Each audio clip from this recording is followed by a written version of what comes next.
Doctor గారు మీరే మా బుల్బుల్ని కాపాడాలి. తనకి చాలా నొప్పిగా ఉంటుంటుందండి. మీరు ఇంకా నిలబడే ఉన్నారే, త్వరగా వెళ్ళి తనకి నయం చేయండి. తనకి బాగా నొప్పిగా ఉంటుంటుంది, చాలా రక్తం పోయింది. మిషన్, అంత పెద్ద మిషన్ ఎందుకండి? నా కూతురికి ఏమైంది అసలు? ఏం చేస్తున్నారు? మేము ఆపరేషన్ చేయాల్సి ఉంటుంది. ఇవన్నీ కూడా దానికోసమే. ఇక మీరు ప్లీజ్ ప్రశాంతంగా ఉండండి. నేను ఎలా ప్రశాంతంగా ఉండగలను? మీరే చెప్పండి, ఎలా ప్రశాంతంగా ఉండాలి? కూతురు లోపల తల్లడిల్లిపోతుంది, రక్తంతో తడిచిపోయి ఉంది, కానీ మీరు నన్ను ప్రశాంతంగా ఉండమని అంటున్నారు. మీరు త్వరగా లోపలికి వెళ్ళి తనకి నయం చేయండి. ఎలాగలా నా కూతురికి నయం చేయండి డాక్టర్ గారు. నేను లోపలికి వెళ్తాను. నేను పక్కనుంటే మొత్తం సర్దుకుంటుంది తనకి. నేను లోపలికి వెళ్తాను. దయచేసి. సరళ గారు మిమ్మల్ని మీరు సంభాళించుకోండి. బుల్బుల్కి నయం అయిపోతుంది. రండి, ఇలా రండి, కూర్చోండి.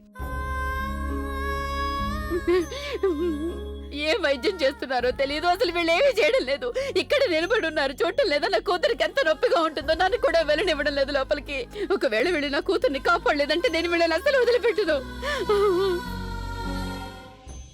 ఆంటీ ఆంటీ, ఏం కాదు మన బుల్బుల్కి. మనమంతా ఉన్నాం కదా, మన బుల్బుల్కి ఏం కాదా ఆంటీ? తనకి చాలా నొప్పిగా ఉంటుంది కదా అభి. నీకు తెలుసు కదా, కిందసారి తనకి యాక్సిడెంట్ జరిగినప్పుడు ఎంతగా ఏడ్చిందో. కానీ ఈసారి మాత్రం చిన్న గాజు ముక్కలన్నీ తన ఒంట్లో గుచ్చుకుపోయాయి. బాగా రక్తం వచ్చింది. చిన్నప్పుడు తనకి ఏ చిన్న దెబ్బ తగిలినా తను ఏడుస్తూ కూర్చునేది. రక్తం చూస్తే తనకి చాలా భయంగా ఉంటుంది అభి. వెంటనే నా దగ్గరికి పరిగెత్తుకుంటూ వచ్చేది. ఇప్పుడు తనకి నా అవసరం ఉంది, నేను లోపలికి వెళ్తాను అభి. అంటే మీకు దేవుడి మీద నమ్మకం ఉంది కదా, మీరా దేవుడిని ప్రార్థిస్తూ ఉండండి, మన బుల్బుల్కి ఏం కాకూడదు అని.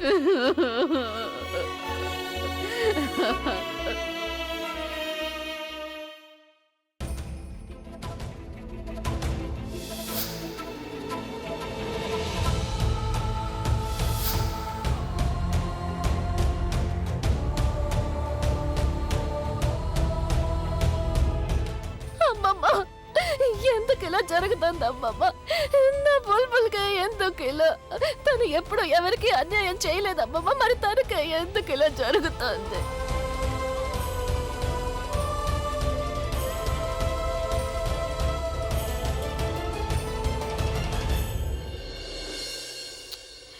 నిన్ను నువ్వు సంభాళించుకోమ్మా, నిన్ను నువ్వు సంభాళించుకో. ఏవి కాదమ్మా బుల్బుల్కి. భగవంతుడి మీద నమ్మకం ఉంచు. భగవంతుడు మంచి వాళ్ళకి ఎప్పుడు ఎలాంటి చెడు జరగనివ్వడమ్మా. నిన్ను నువ్వు సంభాళించుకో తల్లి. ఎలా సంభాళించుకోవాలమ్మమ్మ? ఆ లైన్స్ అయితే నా మీద పడుండాల్సింది, కానీ బుల్బుల్ వచ్చి ఇందులో తన తప్పు ఏ మాత్రం లేదమ్మమ్మ. మొత్తం నా వల్లే జరిగింది, అంతా నా తప్పే. నువ్వు ఇంకేమన్నా చెప్పాలా? ఇంకేమన్నా అబద్ధం చెప్పాలనుకుంటే చెప్పేయి. నేను చూడాలనుకుంటున్నాను నన్ను మోసం చేయడానికి నువ్వు ఎంత నీచానికి దిగజారగలవు అని. ఎందుకు ఆలియా, ఎందుకు నువ్వు ఇలా చేసావు? నీకు తెలుసు కదా, నానమ్మ తర్వాత నీ ఒక్కదానిని కదా నేను పూర్తిగా నమ్మేది. ఏమన్నావు నువ్వు? ఈ మధ్య అన్నిటినీ మర్చిపోతున్నావా?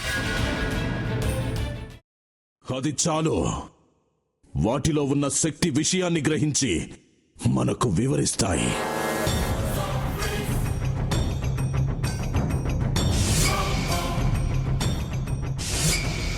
ఎవరు ఆ దండ విప్పొద్దు, గది తలుపులు తెరవద్దు.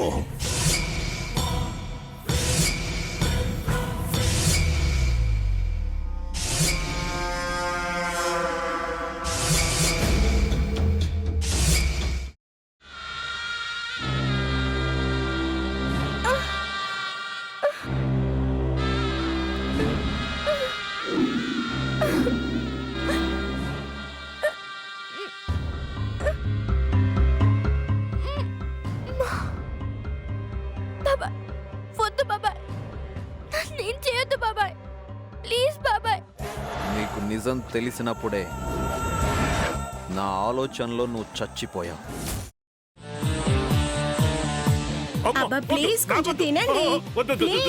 భీమారావు గారు, మీరా?